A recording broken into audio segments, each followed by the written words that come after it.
contribution of senior citizen. Siyempre, kailangan tangkilikin po natin dahil ito po ay sariling atin. Wala naman pong magmamahal sa atin, kundi tayo mismong mga Pilipino rin. At kailangan gampanan po natin yung pagiging isang Pilipino na mahalin po natin ang ating kapwa at higit sa lahat, magsakripisyo tayo kung kinakailangan. Kaya maraming salamat Kasani Pahe sa Boses at Puso ng Maynila na kung saan katuwang po sila sa pagbaba dito sa District 6 dahil sabi ko nga po, inaawat ang pagbaba ko sa bawat barangay. Marami na po akong pinagdaanan pero hindi po ako sumuko. Dahil ang sabi ko, hindi po pwede na manaig ang hindi tama para sa mga tao. Alam po ninyo, ako ay nagkaroon ng food feeding program right after po ng election. Hindi po ako nalungkot, kundi ako nakalabas, kundi higit po ako nagpasalamat sa Panginoon dahil ibinigay po niya sa akin ang katotohanan na ang paglilingkod po talaga ay manggagaling sa puso at pagmamalasakit ng isang tao. Kaya bumaba po ako sa bawat barangay na mag-food feeding program sa kabataan dahil ang mga kabataan gusto kong mabigyan po ng moral values, maturuan po ng tamang asal dahil tayo mga Pilipino ay meron tayong magandang asal na dapat tayo ay magrespeto ng mga nakakatanda. Dapat mahalin natin ang ating mga pamilya. Higit sa lahat, dapat mahalin natin ang ating kapwa. Kaya naman ang food feeding program ko, lahat po ng kabataan na binababaan ko, umaabot sa 3,500 a day. Nag-uumpisa po ako ng alas 6 ng umaga, natatapos po ako ng alauna ng madaling araw. Dahil lamang gusto ko po mababaan ang mga kabataan.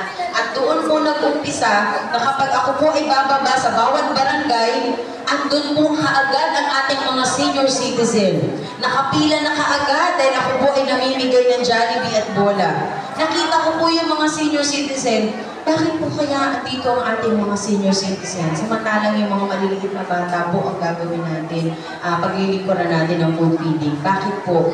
Nung napansin ko po na nandiyan ang mga senior citizens, tinanong ko po kaagad ng isang tatay. Kasi nasa Onyx po yun, naliligo siya. Nung dumaan po ako, nakita niya may dala akong burger, meron akong dala Jollibee, laruan, may bola ako, lahat.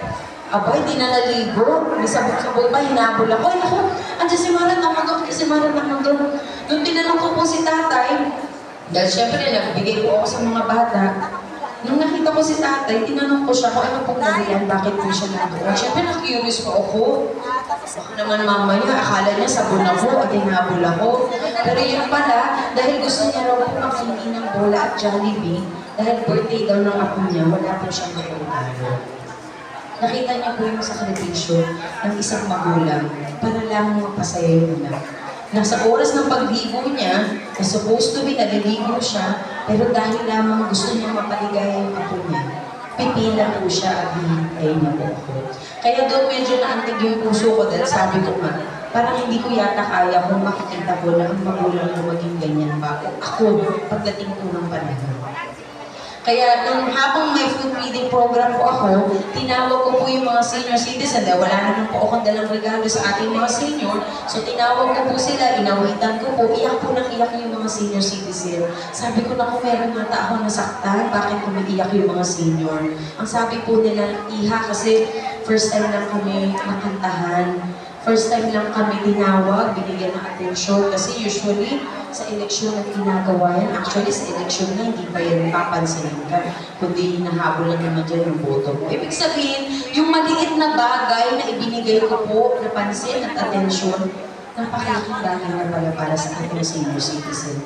Kaya naman po, nung nakita ko na kailangan ng ating mga senior citizen, doon po ako nag-umpisa na magbigay ng financial assistance sa ating mga senior citizen.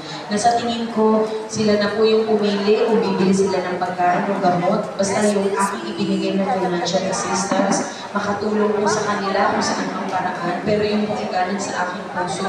At higit sa lahat, nakita ko po yung kahalagahan ng pagiging isang magulang.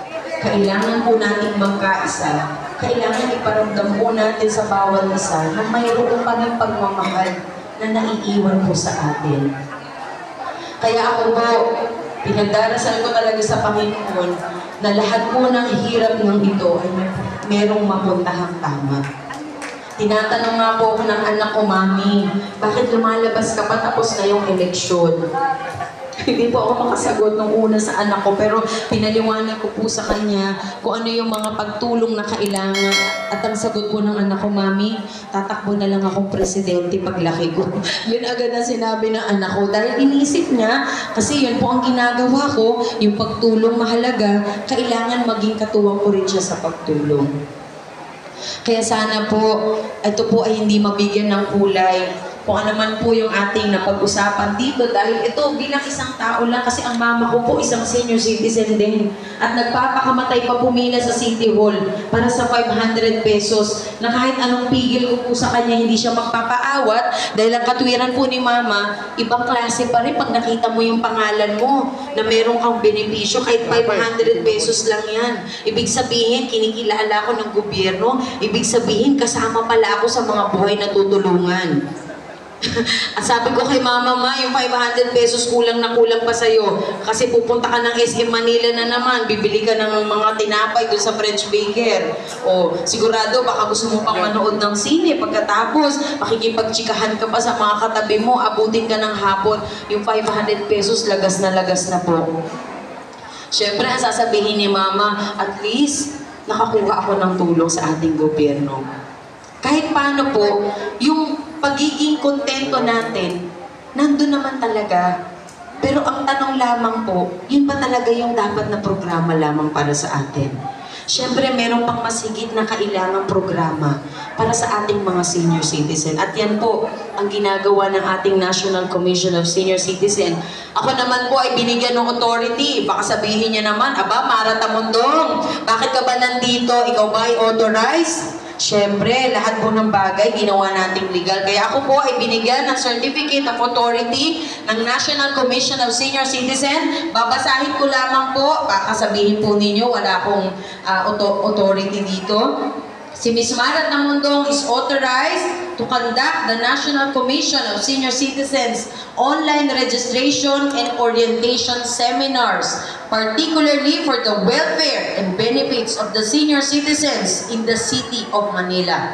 This aligns with the National Senior Citizens Database Build-Up Campaign of the NCSC, given this 14th day of June 2023, Manila City, signed by Attorney Franklin M. Quijano, Chairperson and CEO. Kaya ako po ay hindi lamang bumababa sa District 5, kundi sa kabuuan po ng Maynila. Kaya siguro sabi nila, naku, baka tatakbong mayor to ha, bumaba sa buong Maynila. ang sa akin lang po, wala po akong magagawa eh. Kundi yung authority ko po, kailangan bigyan natin ng magandang responsibility sa sarili po natin. At sabi ko nga, gusto ko man gawing tahimik ang pagbaba ko, pero hindi ko po magawa dahil syempre kasama po natin ang national program na ibinababa po natin para sa inyong lahat. Kaya sana po, wag niyo po akong pag-isipan ng hindi maganda. Kasi ako naman, yung pagmamahal ko lamang po sa senior citizens talagang nandun na po eh. Kasi sabi ko nga, ako nga po 45 years old lang, ang dami ko nang pinagdaanan. What more pa yung mga katulad ninyo? Diyos ko, mga senior citizen, araw-araw namumroblema. Araw-araw humaharap sa kung ano-anong problema, di ba, Nay? Parang ano ba to? Wala nang katapusan. Everyday na lang may problema tayo. Ano bang papamalengkiin? Paano ba pagkakasya itong 500? Sa isang linggo na pagkain, Nay, Diyos ko, ikaw matakaw pa yung mga kasama mo sa bahay. Ay ba, ikaw na talaga magtitipid sa sarili mo. Kaya nga sabi ko sa mga anak ko, anak, ako baligtad, lahat ng tira nyo, ako kumakain dahil nanghihinayang ako. Ako tuloy ang tumataba. Kaya sabi ko siguro, pag naging senior citizen na ako, baka mabawasan na yung timbang ko kasi pag malalaki na sila, baka wala na silang tirang pagkain, ako na lang kakain mag-isa sa bahay. Kaya maganda rin po na, syempre, paminsan-minsan, makalabas po yung ating mga senior citizen para kahit paano, aba, ang ganda-ganda mo ngayon na O di syempre, gaganda rin yung mood natin kung mayroong magsasabi sa atin na, oh, hindi ka nagbago parang ganun pa rin yung edad mo. Di ba? Ang sarap po sa pakiramdam. Kaysa naman nagmumukmo ka lang sa bahay, Diyos ko, parang pumuputi na ata yung buko dito, nakakulong ako sa bahay. Kaya ito po, ginagawa natin, isa ring paraan upang magkaroon din po kayo ng pagkakataon na magkausap-usap. Di po ba ako nga po, sa edad ko, naghahanap din ako ng kaedad ko. Ikaw ba nahihilo ka rin ba minsan? O kaya nag-iinit ba yung pakiramdam mo na parang hanggang sa ulo mo yung meron ka man lang kaparehas na nararamdaman, kahit pa paano, gumagaan yung po yung feeling ko na aba, normal lang pala ako.